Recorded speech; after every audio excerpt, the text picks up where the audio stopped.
അമാവാസി ശ്രാദ്ധക്രിയാർഭകം പവിത്രധാരണം കരിഷ്യേ നമഃ.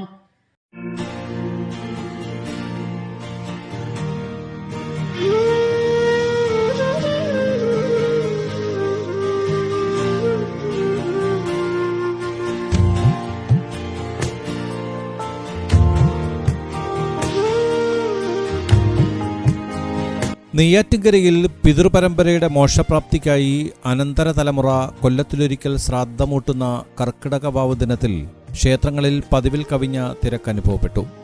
അരുവിപ്പുറത്ത് അതിരാവിലെ മുതൽ തന്നെ ബലിതർപ്പണത്തിനായി ആളുകളെത്തി. മാറനല്ലൂർ അരുവിക്കരയിലും ആയിരങ്ങൾ ബലിതർപ്പണം നടത്തി. മാരായവട്ടം അണമുഖം ഭഗവതി ക്ഷേത്രത്തിൽ നെടുമങ്ങാട് അനന്തകൃഷ്ണൻ നമ്പൂതിരി ബലികർമ്മങ്ങൾക്ക് നേതൃത്വം നൽകി. തത്തിയൂർ അരുവിക്കര ശിവഭഗവതി ക്ഷേത്രത്തിൽ 100 കണക്കിന് പേർ ബലിയിട്ടു. മണ്ഡപത്തിൻകടവ് മണികണ്ഠൻ ബലികർമ്മങ്ങൾക്ക് നേതൃത്വം നൽകി.